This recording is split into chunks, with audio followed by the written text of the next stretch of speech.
tu as tourné avec Tarantino sur plusieurs films, en plus, Pulp Fiction notamment. J'ai fait 5 films avec lui, oui. Donc est-ce que ça va arriver en France? I don't know. J'espère que non, franchement. Hein. Maxime, c'est un de mes, si ce n'est pas mon acteur favori en France. Je ne sais pas si vous avez vu La Fièvre sur Canal+. Si ce n'est pas le cas, courez-y. Je vous conseille cette série qui peut faire très peur. On va en parler avec son réalisateur, justement. Mon invité ce soir, c'est Ziad Doueiri. Bonsoir Ziad. Bonsoir, comment ça va? Bienvenue sur le plateau du Lay. Merci beaucoup. Installe-toi. Alors j'en parlais donc, cette série La Fièvre qui peut faire peur parce qu'on est dans un monde parallèle. On va en parler tout à l'heure. Tu as été aussi le réalisateur de Baron Noir sur Canal+, pour ceux qui connaissent. On est un peu dans le même esprit. On parle de l'actualité, alors pas la nôtre, hein, puisque c'est une actualité un petit peu imaginée. On part d'un événement dans un club de sport avec un malheureux geste qui va enflammer les réseaux sociaux. Et ce qui fait peur finalement, c'est qu'on imagine très très bien que ça puisse se produire. Déjà, une fois réalisé, une fois vu, est-ce que tu imagines que ça peut arriver en France? Je pense que ça peut arriver dans n'importe quel pays. Regardez, à Beyrouth, en 1975, la guerre civile, elle a dérapé assez vite. Ouais. Et ça nous a pris par surprise. Et j'avais 12 ans à l'époque. Et je me souviens que je suis allé au lycée et tout allait bien. Un dimanche, j'étais supposé aller voir ma cousine, qui sont dans les collines de Beyrouth, et on était arrêté d'un coup par un barrage. On a demandé, on n'avait aucune idée qu'est-ce qui s'est passé. Qu'est-ce qui s'est passé? Faites demi-tour, rentrez chez vous. C'était le jour de la guerre, le 13 avril 1975. Ça a dérapé très très vite. Quand les tensions s'approchent, quand il y a un chargement, ça ne prend pas plus vite qu'une étincelle. Les êtres humains, quoi qu'il arrive, ils reviennent à leur instinct très primitif, la peur. Donc, tu construis quelques événements, tu jettes une étincelle et ça peut partir. Parce qu'aujourd'hui, le climat est tendu, on le voit dans l'actualité, tout peut prendre. D'ailleurs, la série qui a été écrite il y a 4 ans nous fait parfois penser à des événements qu'on a connus juste l'année dernière, les émeutes en région parisienne, et qui ont d'ailleurs inondé la France, contrairement à celle de 2005. Finalement, on se rend compte que ça peut venir à n'importe quel moment et que certaines personnes s'amusent à jeter un petit peu d'huile comme ça sur le feu et ils trouvent un petit peu leur compte. C'est ce qu'on voit dans la série. C'est ça la force de ce scénario. Eric Benzekri, il avait déjà eu ce sentiment parce qu'il est anxieux. Il voit très loin aussi, parce qu'il connaît très très bien la société, qui a travaillé dans le monde de la politique. Il a ce flair, comme on dit, flair, je ne sais pas comment on dit en français. C'est ça. Un flair? Oui, aussi. Il a un flair pour, comme il a fait dans Baron Noir. Il a prédit l'effondrement du Parti socialiste pendant le tournage. C'est arrivé. Donc, ce qu'il prédit, c'est ce que ça peut devenir. Maintenant, on espère que ça n'arrivera pas, parce que ça va quand même assez loin. Moi, j'ai une autre expérience historique du Liban, puisque je suis libanais, je suis aussi citoyen américain.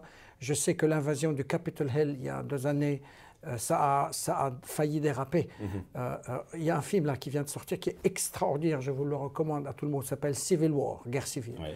Ça m'a bouleversé ce film, et tu es dans le film et tu prends ta ceinture de sécurité. C'est tellement tendu parce que ça dit la facilité que les choses peuvent dégénérer. Je pense que la France, l'Europe, on a eu une expérience un peu plus récente de la Deuxième Guerre mondiale. On a appris de ça. Donc on n'est peut-être pas aussi facilement s'entraîner dans une guerre civile parce qu'on a eu une guerre. La Deuxième Guerre mondiale. Aux États-Unis, ils n'ont pas eu cette guerre sur cette sorte. Voilà, c'était bon, à Pearl Harbor, mais ce n'était pas dans le territoire. Donc on ne sait pas. Ceux qui ne subissent pas des guerres récentes, ils peuvent la répéter. Au Liban, par exemple, en 1975, on a eu une guerre civile qui a duré 15 ans. Beaucoup de morts, c'est terrible. Il y a eu les effondrements des régimes là, récemment. Les émeutes qui sont passées au Caire, en Égypte, en Irak, en Syrie. Bizarrement, le Liban, qui est un pays très affaibli, on n'est pas tombé dans la guerre civile. Parce qu'on l'avait il y a récemment. Les gens, unanimement, ils ne sont pas d'accord, que ce soit droite ou gauche, les pro-chiites, les anti-chiites, les pro-iraniens, tout le bordel existe au Liban. On a tout pour que ça pète. Ça n'a pas pété. Tout simplement parce qu'il y a 15 ans, on a terminé notre guerre civile. Et les gens, ils disent, c'est trop proche, on ne veut pas de ça. Unanimement, on ne veut pas de ça. Parce qu'on a déjà connu. Et Daesh, c'est un des seuls pays où Daesh n'a pas réussi à rentrer et à diviser. Rien n'a pu les diviser. Donc il y a la conscience collective, il y a la mémoire. Donc est-ce que ça va arriver en France? I don't know. J'espère que non. Ouais. Enfin, Bon, je si n'ai on pas, revient sur la... ouais. pas quitté Beyrouth. Mais si on revient sur la série, on est, donc, je le disais, dans un monde un peu parallèle. Hein. On a les codes de notre société. Alors, il y a un club de foot, c'est pas celui qu'on connaît, mais il y ressemble beaucoup. Justement, est-ce que ce qui a changé aussi par rapport à Baron Noir, c'est l'époque, c'est les réseaux sociaux qui aujourd'hui sont indispensables à nos vies et qui parfois nous manipulent. Et les algorithmes sont aussi très responsables et manipulent les masses. Dans la série, il y a cette espèce de panic room dans laquelle on suit, alors de façon un petit peu américanisée, hein, on a les notifications qui arrivent. C'est pas américain. Oui, parce que ça existe aussi chez nous, du coup. On l'a vu. Ouais. J'ai basé la construction de ce moniteur basée sur exactement la même chose qui existe à la SNCF, au fait. D'accord. Donc, si vous prenez le RER en partant vers le Grand Stade de France, Ouais. je ne sais pas si tu te souviens, il y a un grand panneau d'un nouveau bâtiment moderne qui s'appelle SNCF. Ben, ça, c'est leur centre de crise. Et on y était. Et il y a ça dedans. Il y a exactement la même chose. C'est exactement la même chose. C'est la même taille, tout ça. La seule différence, c'est qu'eux, ils ont un staff d'une vingtaine de personnes qui sont assis, qui dorment là-bas, qui regardent constamment ce qui se passe. Parce que c'est quoi le but de ce centre de crise qui a été conçu par une société qui est venue nous aider sur le logiciel aussi. Parce qu'on l'a construit de zéro, notre tableau de bord. Si on appelle le tableau de bord. Cette histoire aide au moment où il y a une crise, que le centre de crise la règle avant que ça arrive sur BFM. Par exemple, disons qu'il y a un voyageur à Bordeaux. Il attend de prendre le train. Il y a du retard. Il passe sur son truc, il est fâché, il écrit sur Twitter « SNCF, bande de crétins ». Au moment où il envoie ce message, le message en premier, il arrive dans ce centre de crise. Ils lisent et ils commencent à tracer quelles sont les réponses. Like, unlike. Oui, effectivement, mais non, il ne faut pas blâmer. Donc ça commence parce qu'il y a eu quelqu'un qui a été frappé, par exemple, à la porte. Donc ça va s'enflammer, s'enflammer, mais elle n'est pas encore arrivée sur BFM ou sur C+. Le centre de crise, leur rôle, c'est de gérer et de contenir et de résoudre ce problème avant que ça arrive sur la télé. Il faut que ça arrive sur la télé, c'est trop tard. Et c'est un staff qu'on a vu qui sont là-bas très très puissants. Ils sont tout le temps à l'écoute de tout ce qu'il y a comme réseaux sociaux. Tout, Instagram, TikTok, c'est dingue. Donc on est revenu au studio et on a engagé une équipe pour faire le design de ces TikTok, Instagram et tout ce que vous voyez. Parce que toutes les vidéos sont fausses en fait. On a tout créé, absolument. On a tout créé mais en suivant les codes. Les codes de like, les cœurs qui s'envolent, les étoiles, tout ça. Il y avait un graphisme de fou. Hein. Ça a pris, on a fait 240 films. On les a tournés nous-mêmes. C'est quasiment aussi long de faire les épisodes, quasiment. Oui, on a envoyé une équipe qui tournait en même temps, qui ont monté tout ça, de sorte qu'au moment du tournage, on a fait ça à la fin. C'était la dernière semaine du tournage devant le grand. La plus compliquée, j'imagine. C'était la plus compliquée parce qu'il fallait plus de temps pour la préparer, les monter, les étalonner, les introduire dans un ordinateur, amener un spécialiste qui peut lancer les images en même temps. Et je voulais que tout se fasse live, c'est-à-dire que les acteurs, quand ils sont devant un écran, ils sont pas devant un fond vert. En voilà, réalité, je ne voulais pas du tout de fond vert. Il faut qu'ils réagissent émotionnellement à ce qui se passe. Donc on a fait ça et c'était basé sur un truc vrai. Donc pour répondre à ta question, les réseaux sociaux, effectivement, ils ont un côté positif et un côté négatif, en même temps, parce que ça amplifie. Et aujourd'hui, tout le monde a une opinion. Il n'y a plus de retenue. Tu peux dire ce que tu veux. Tu vois, il n'y a plus de recherche. Il y a plus. C'est juste. C'est l'instantanéité. C'est l'émotion uniquement. Et voilà. plutôt que l'expertise. Moi, je trouve que les réseaux sociaux peuvent faire du bien aussi. Par exemple, pendant le printemps arabe, comment ils se sont communiqués les gens qui sont descendus de la rue, puisque tout est censuré. Tout était bloqué. C'était les réseaux sociaux. En Iran, c'est les réseaux sociaux pour passer les messages. Donc, je ne suis pas strictement contre, mais on a besoin d'avoir une certaine maturité à essayer de les comprendre aussi. Mais ça, c'est mon opinion, c'est très complexe. Ça, c'est des sujets sur la société, sur la communication. Eric Benzeki, il est beaucoup plus qualifié que moi de vous donner une meilleure interprétation. Moi, pour moi, c'est un truc de cinéma. C'est-à-dire, quand j'ai reçu les textes, j'ai travaillé avec Eric, avec ses conseillers. On s'est dit, OK, maintenant, comment on les tourne? Comment on le met? Comment la réalisation, justement, elle peut être aussi une écriture? Parce qu'on le sait, le montage peut faire beaucoup de choses. J'imagine que par rapport au scénario écrit et par rapport à ce que ça rend à la fin, il y a une différence aussi. Il y a une émotion qu'on arrive à faire passer. Regarde, bonne question. Les textes étaient béton, en fait. C'était vraiment des textes de la première lecture. J'étais époustouflé par la force. Le challenge pour moi, c'est comment tu transformes des textes tellement bien écrits en images. Parce que c'est quoi le cinéma? C'est quoi la télé? La télé, c'est les séries ou les longs métrages au cinéma, c'est une histoire racontée par image. OK, c'est pas un livre. Donc le challenge, c'est de prendre des textes difficiles, longs, et les scientifiques presque même, parce qu'il y a beaucoup de thématiques, il y a beaucoup de choses, c'est beaucoup d'expertise. Énorme. En fait. Ouais. Il faut vraiment essayer de comprendre beaucoup de trucs qui se disent. Baron Noir, c'était presque la même chose. Oui. Et comment on les change en film, comment on les change en visuel pour que ça ne soit pas juste des têtes parlantes. Donc, je me suis creusé beaucoup la tête, beaucoup parlé, travaillé avec Eric pour lui dire, écoute, voilà l'esprit de cette scène. Discutons l'esprit, qu'est-ce que tu essayes de dire dans cette scène? Ok, si je l'apprends, au lieu de faire toute cette scène dans le bureau, on fait un tiers dans le bureau, un tiers dans le couloir, un tiers dans l'escalier. Comme ça... C'est plus digeste aussi. Voilà, ça passe mieux. Quand tu te lèves et tu marches et la caméra te suit et tu parles, c'est moins lourd à digérer que deux têtes parlant face à face, face à face, face à face. Donc il fallait constamment visualiser ces textes. Par exemple, Eric, il a écrit quelque chose qui s'appelle la loi Overton. Oui. All right. J'ai pas compris au départ c'était quoi la loi. C'est compliqué, c'est des trucs. C'est très compliqué. C'est très compliqué. Et en même temps, après, en tout cas, une fois l'image, on l'a compris parce que. Alors, ce qui s'est passé, j'ai dit, Eric, écoute, personne n'a compris Overton. Est-ce que tu peux m'expliquer? J'étais dans son bureau, il a pris le papier et il a essayé de schématiser ce qui se passe. Il l'a littéralement dessiné. Il a dit, bon, Overton en Amérique, c'est eux qui ont inventé cette idée d'Overton. Ça commence par ça. Il a écrit ça, ça, ça. Il me l'a expliqué sur papier. J'ai dit, mais c'est ça ce qu'on va faire. D'où le paperboard dans la série. Exactement. Dans le bureau. J'ai dit, on va faire exactement ce que tu as fait, on va aller le tourner. Et on a pris un paperboard, mais c'était électronique. Oui. Tu sais, ça, c'était pas le tableau Velleda, ça s'appelle. Oui, c'est ça. Mais il est numérique. D'accord. Quand elle écrit, c'est pas de l'encre, c'est de l'encre numérique. Okay. Et on l'a fait comme ça. Et quand tu le vois, tu as l'impression que c'est du papier. Tout le monde a compris ce que veut dire Overton. Ouais. Alors que quand tu le lis, tu as un petit peu du mal à le comprendre. Donc ça c'est toujours le challenge avec les textes écrits d'un insider. Parce que Eric est un insider.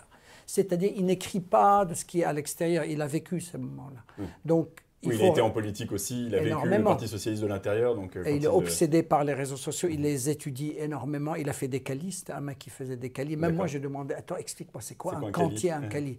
Et là, il m'a expliqué c'est quoi un cali. Mais il fallait comprendre toute cette dimension. Et tu disais tout à l'heure qu'il était anxieux. Samuel, l'actrice principale, en tout cas le personnage principal, elle est plus qu'anxieuse, elle est dépressive. Est-ce que, quelque part, c'est pas Eric qu'on voit dans ce personnage? Je pense qu'une grande partie, c'est Eric. Ouais. C'est lui qui est comme ça, c'est son anxiété, sa vue de très très loin. Et quand quelqu'un voit les choses et prédit les choses très très loin, parfois on peut penser que c'est quelqu'un qui est névrosé ou quelqu'un qui est un peu psychiatriquement malade, alors qu'ils ont juste tout simplement une extrême sensibilité. Il y a des gens qui ont cette perception de voir très très loin et d'anticiper. Une intelligence relationnelle aussi. Je pense que ça c'est basé aussi sur une certaine anxiété existentielle. Quand tu as toujours peur, tu as peur qu'une bombe éclate ou tu as peur que les sociétés s'effondrent. Donc c'est fragilisant. C'était l'instruction principale que j'ai dit à Nina, comment jouer ce rôle. C'était un travail de faire avec elle. Je me souviens, de temps en temps, elle m'appelait la nuit, elle me disait, elle est trop longue cette scène, comment je vais la dire? Comment je vais la jouer? Et elle était tellement instinctive. Tu sais, j'ai fait avec Nina Meurice Cœur Noir. Oui, sur Amazon Prime aussi. Sur Amazon, c'est comme ça que je l'ai découvert et je voulais l'emmener sur Fièvre. Et j'étais très très content de l'emmener sur Fièvre. Elle et Anna Girardot et la Sandiang et Pascal Vanseux, c'est super, super. Je le disais, sur Canal+, on peut évidemment retrouver la série. On va parler évidemment de ton travail, on le disait, la réalisation de Baron Noir aussi. Il y a un lien en plus entre tout ça, on ne va pas révéler la fin de La Fièvre, mais il est possible qu'ensuite les deux séries se télescopent dans une saison 4 de Baron Noir, qu'on attend, personnellement, j'attends avec impatience. Elle vient, elle arrive. Il ne faut pas attendre un tout petit peu. Oui, j'imagine que c'est en projet, en tournage, donc ça va... C'est pas en tournage, c'est en écriture. En écriture. Ouais. En tout cas, tu travailles beaucoup sur des sujets politiques, où on a souvent de la démocratie, en tout cas de la remise en question de la démocratie, de la guerre aussi. C'est des sujets qui sont facilement traités par les séries ou les films américains. En France, c'est moins le cas. Est-ce que déjà tu as une idée de pourquoi on a plus de mal ou on a moins mis à l'écran? En tout cas, les lieux de pouvoir même, on les connaît très très peu. Je pense que c'est une tradition américaine de toujours faire des films qui met le système en question. Ouais. C'est ça leur force. Ils ont toujours utilisé ça depuis tellement longtemps. On attaque le système, on attaque la guerre au Vietnam, on attaque Network, Sidney Lumet, Oliver Stone, c'est des réalisateurs qui ont toujours mis l'État en question, toujours mis les institutions en question. Ouais. En France, on n'a pas cette tradition. Peut-être on l'a eu, mais je pense que Baron Noir et Fièvre, c'est une si belle direction. C'est pour ça que j'ai accepté de faire ces films, parce que ça me parle un peu plus. En plus, c'est des sujets avec beaucoup de conflits. Ce n'est pas des sujets ronds, ce n'est pas du soft Disney. C'est hard. Et moi, j'aime ça parce que c'est mon background aussi. C'est-à-dire, à la base, Eric et Jean-Baptiste Delafont sont venus vers moi quand ils ont vu le film que j'ai fait, L'Attentat. Donc, ils ont pu peut-être comprendre que peut-être il y a une manière de parler d'un conflit, le conflit israélo-palestinien, sans être manichéen, d'être un peu plus dramatiquement plus équilibré, malgré qu'on ne peut pas toujours dire que c'est équilibré. Le vrai conflit n'est pas du tout équilibré, mais dramatiquement, c'est plus intéressant de montrer deux points de vue. Ils m'ont appelé parce que j'ai cette expérience de la guerre civile que j'ai vécue, parce que j'ai vécu aux États-Unis aussi. J'ai fait 18 ans de ma vie et de ma carrière aux États-Unis. Donc je pense qu'ils m'avaient appelé et on s'est parlé. Et c'est comme ça qu'on s'est lancé. Comment on peut prendre des sujets et les rendre cinématographiquement intéressants. Il ne faut pas oublier ça, c'est très important. Parce qu'après tout, un sujet, s'il n'est pas bien traité, ça peut être un peu ennuyeux. Donc on a fait tout de notre possible de le rendre comme ça.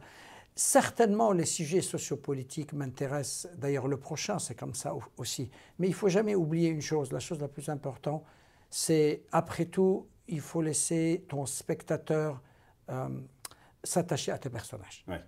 Okay. Je peux te faire un film avec de très grands thèmes, avec de très grandes... Si on ne s'attache pas au personnage, laisse tomber. Tu rates ton film. Ça devient un film analytique, ça devient un film intellectuel, ça devient un film sur les idées.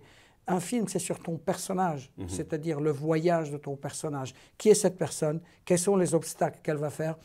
L'antagoniste, il va remettre beaucoup d'obstacles. Qui sont les failles de ce personnage? Comment elle va évoluer? Comment elle va changer? Ce n'est pas des thèmes. Les thèmes et la plateforme, le football, là, dans le monde du football, c'est la plateforme, c'est l'arène où il y a la bataille. Mais on s'attache à des personnages, il ne faut jamais oublier ça. Des personnages et des lieux aussi. Et justement, peut-être que c'est une explication. On a tous en tête, quand on parle des États-Unis, le Capitole, c'est pourtant pas notre histoire en France. On a notre Assemblée nationale, notre Sénat. On a tous en tête le bureau ovale du président américain. On le voit dans toutes les séries. Il est d'ailleurs très très bien reproduit. Pourquoi aussi, nous, on a de la difficulté à mettre en avant ces lieux de pouvoir qui existent chez nous, mais peut-être moins pénétrables, ou en tout cas pour... alors je crois que la saison 3 de Baron Noir se passe réellement au Palais de l'Élysée. D'ailleurs, ça peut poser question aussi, mais déjà sur la question des lieux de pouvoir, pourquoi nous, on les connaît même pas, nos lieux de pouvoir à nous? Parce que je pense que ce n'est pas dans la tradition française. On s'est éloigné du pouvoir, on s'est éloigné de l'armée. Regardez par exemple dans Cœur Noir. On a fait un film, pas une propagande, pas un film de propagande, avec les forces spéciales françaises. Les forces spéciales françaises, c'est des gens qui nous ont accueillis comme tu ne peux pas t'imaginer. Ils nous ont accueillis, bras ouverts, tapis rouge. Ils ont entraîné nos acteurs pendant 10 jours, les vrais entraînements avec des vraies balles. Je pense qu'il y a un désir de vouloir impliquer les institutions étatiques, les institutions, l'armée, tout ça. Ils sont là, c'est que juste, il faut y aller les chercher. Il faut aller commencer à construire ces ponts. Les Américains, ils l'ont fait depuis très très longtemps. L'armée américaine, elle est impliquée dans les films depuis les années 30. C'est très ancien, parce qu'il y a cette relation symbiotique. Bien sûr, ça peut être vu comme si c'est un peu de la propagande. C'est pas vrai. Moi, quand j'ai fait Cœur Noir, c'était pas du tout de la propagande. Mais c'était pas pour dire l'armée recrute. Je vous assure, pas une seule fois, quelqu'un de l'armée est venu, il a dit c'est aider notre image. Pas du tout. Du tout, du tout. Même, on a été de temps en temps, on a mis cette équipe dans Cœur Noir dans des moments fragiles où ils peuvent commettre des exactions, ils se bagarrent entre eux. Et je n'ai même pas demandé, pas du tout, même pas. La seule chose qu'ils nous ont dit, vous ne pouvez pas exécuter un enfant. Parce que j'avais une scène où j'avais envie que Nina Meurice, étant sniper, elle tire sur l'enfant. Elle le tabasse parce qu'il allait les dénoncer.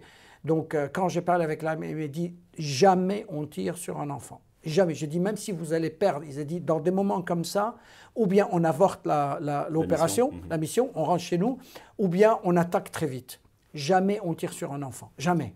Alors que dramatiquement, ça aurait été très bien. J'avais envie qu'il tire sur l'enfant. J'ai dit, est-ce qu'il peut le tirer sur un genou? Il m'a dit, non, on ne le fait pas. Donc j'ai accepté ça parce que c'est un code très très sévère dans l'armée. Pourquoi je vous dis ça au fait, pour revenir au sujet? En France, on n'a pas encore la tradition de faire impliquer les armées ou la police ou la politique. Pourtant, je vous assure, il y a beaucoup d'histoires. Dans l'État français, évidemment. Il y a une boîte de Pandore. Il faut juste y aller. Il y a tellement d'histoires sur la Maison-Blanche française, sur l'Élysée, sur l'armée, sur les... Il y a des très très belles histoires. Je suis étonné qu'on ne le fait pas. On est peut-être au début, du coup, il y en J'espère. aura peut-être d'autres. Un dernier sujet, parce que c'est quelque chose qui m'a personnellement perturbé, c'était aussi le cas dans Baron Noir, c'est cette présence des journalistes, attention, pas des acteurs, des journalistes, les vrais. On a les vrais plateaux de télé, on a les vrais journalistes qui viennent jouer leur propre rôle, dans un climat qu'on connaît aujourd'hui, où justement on commence à se méfier. Encore cette semaine, on a un article du Parisien qui nous explique que des Russes utilisent les logos de TF1, du Figaro, pour faire passer des fausses informations.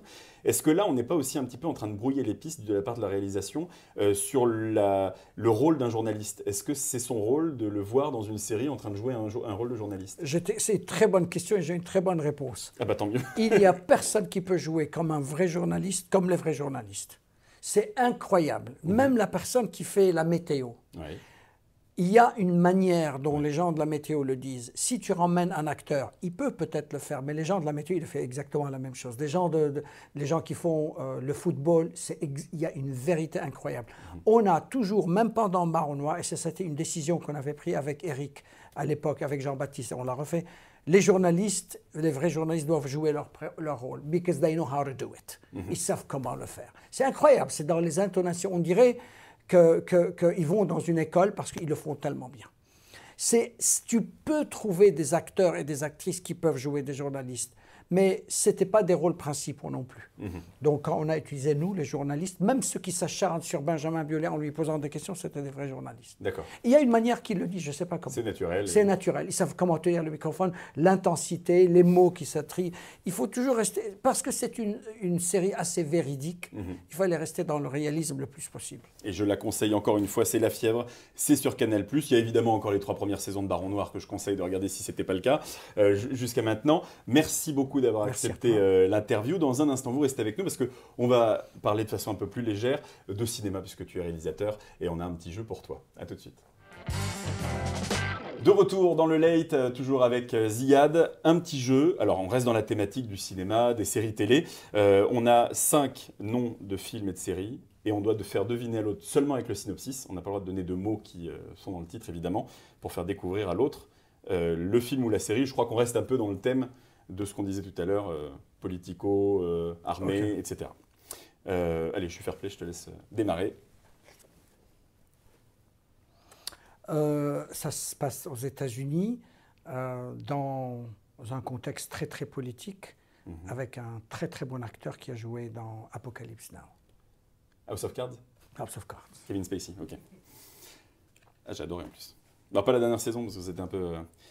Ah ok, alors c'est un film, je crois qu'il y a le 2 qui sort bientôt. C'est un film qui reprend un personnage emblématique d'un autre film qui est un super-héros.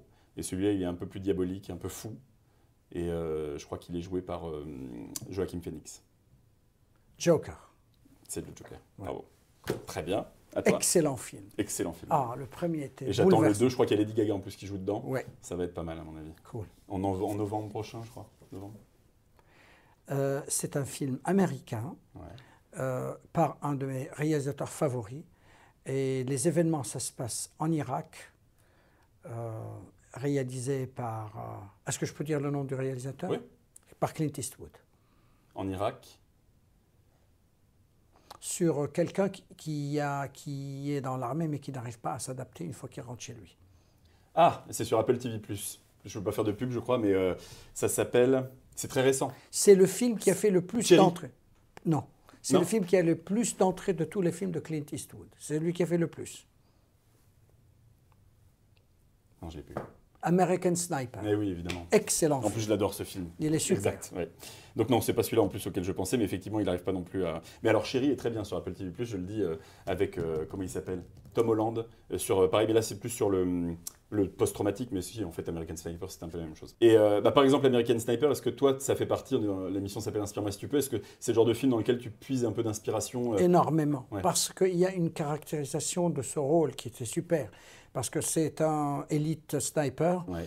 Et tu te rappelles toujours la scène quand il rentre chez lui et il n'arrive plus à s'adapter dans sa famille. Et ça m'a un petit peu inspiré dans la manière dont on a traité le rôle de Nicolas Duvauchel, qui est un mec de force spéciale qui rentre chez lui, il n'arrive pas à s'adapter dans Cœur Noir.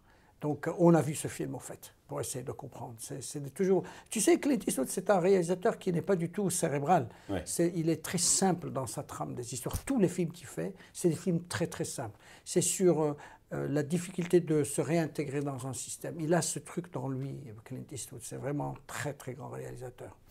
Donc l'inspiration peut venir aussi des films. Alors celui-là, c'est peut-être aussi le cas. On est bien plus avant, mais c'est un film qui reste, notamment pour sa musique, on est dans le New York un peu italien, un peu à la limite de ce qu'on a le droit de faire. C'est dur de ne pas dire le mot parce que c'est un nom commun en plus, le titre. C'est celui de Steven Spielberg? Non. C'est celui de Bob Fosse? Non. All That Jazz? Non.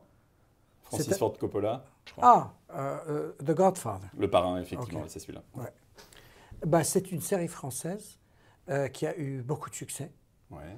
Et qui parle des... C'est une des très bonnes réussites, au fait, au niveau histoire et tout, qui a été fait par Canal+, Ouais. qui n'est pas très très loin de ce qu'on a fait dans Cœur Noir. Bureau des légendes. Voilà. Ouais.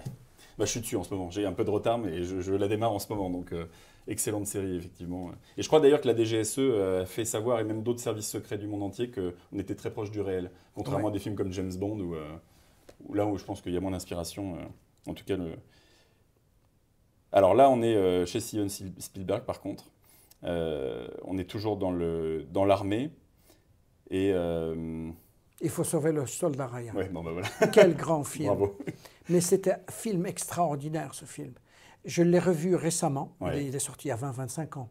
98. Il n'y a pas eu un film avec cette ouverture des champs de bataille. Mais vraiment, c'est extraordinaire. Je l'ai revu il n'y a pas longtemps, il y a 2 mois. J'étais époustouflé par ce film. Mais quelle maîtrise! Wow! Le mec, très très fort. Même les balles qui traversent l'eau, à l'époque, ils avaient acheté de la viande, des corps de vache ou de veau, et ils tiraient des balles dessus avec beaucoup de microphones pour enregistrer l'impact des balles dans la chair. Mais c'est une très très très grande histoire, au fait. Vraiment, il faut le revoir. C'est pas qu'il n'a pas vieilli, il sera toujours en avant, ce film. Toujours. Si vous voyez Jaws, Les Dents de la Mer, même chose. Il est sorti en 74, 73, et je l'ai vu de nouveau il y a 2-3 mois. Ce film n'a pas vieilli, il est toujours en avant. C'est extraordinaire, ce film. Ouais. Très inspirant. C'est un film français qui se passe dans un sous-marin. Ah, Le Chant du Loup. Chant du Loup. Et filmé en partie à Toulon et à Cherbourg aussi. Le Chant du Loup, bah moi, alors par contre, là, moi j'ai un bémol sur Le Chant du Loup. J'ai adoré la première partie, mais la dernière, je trouve que ça part un peu trop en J'ai moins aimé. Ouais, bon, on est d'accord alors. Très grand film aussi américain. Il est l'histoire d'un banc où on attend le bus et où on parle d'une boîte de chocolat. Et c'est un homme qui se rêve une vie. Il y a une histoire aussi de restaurant de langoustes ou de crevettes après. C'est quelqu'un qui marche avec un exosquelette. Forrest Gump. Forrest Gump, ouais, c'est ça. Bravo. Ouais.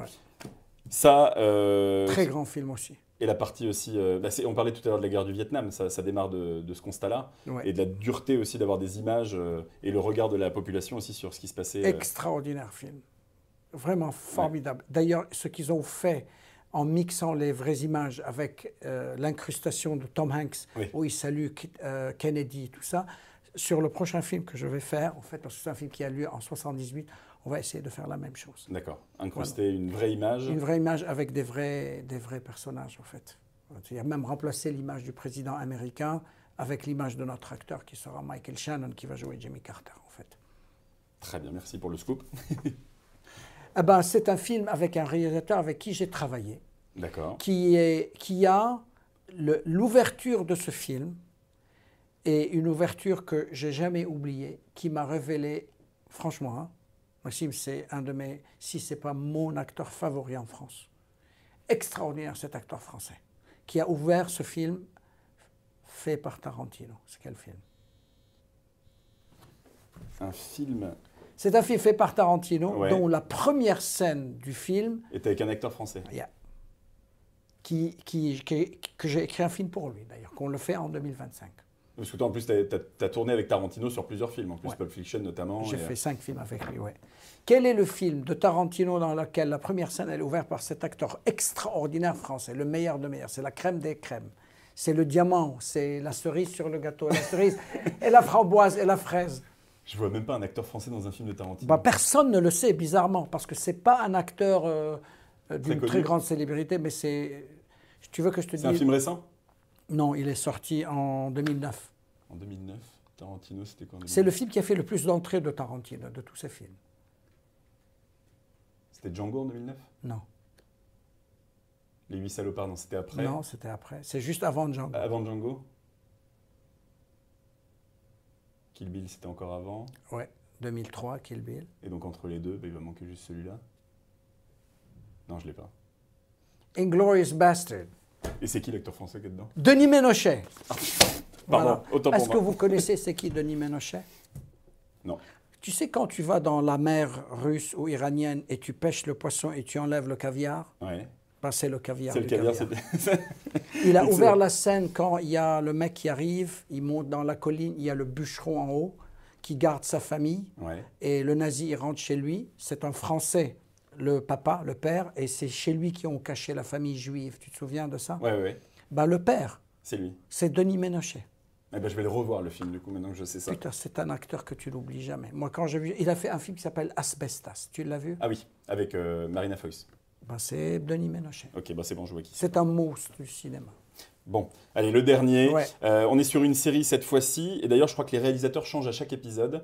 On est dans de la science-fiction. Mais pareil, ça se rapproche un petit peu de La Fièvre parce que c'est du pas vrai, mais possible. Et c'est science-fiction. À chaque fois, l'épisode est plus fou. Peut-être ma fille Mia le saurait certainement, mais moi je ne le saurais pas. Là, c'est Black Mirror. Je ne l'ai pas vu. Eh ben, je te conseille. Mais même, tu peux regarder les épisodes dans le sens que tu veux parce que ça n'a aucune suite Ils ne logique. sont pas reliés. C'est des épisodes Et complètement c'est différents. fort. et, J'ai entendu que c'était super bien. C'était c'est très bizarre, c'est très, ça? très fort. Ça dépend des épisodes. Parce mais, que c'est très, ils projettent beaucoup des c'est choses. que de la projection. Ah C'est ouais. ça. Ben, merci beaucoup encore une fois Merci à vous. d'avoir participé à l'émission. Je le Ah, rappelle, avec La grand Fièvre plaisir. sur Canal+, Baron Noir, bientôt une série 4 pour Baron Noir, ça on l'a appris tout à l'heure. Ouais. Et puis ton film qui est en cours d'écriture, de préparation. repérage aux États-Unis, tu reviendras nous le présenter. Avec grand plaisir. C'est Je moi. tourne en octobre, donc il faut attendre que ça se termine en début 2025. On attendra avec grand plaisir. Avec grand plaisir. Merci encore Ziad. Merci à tous.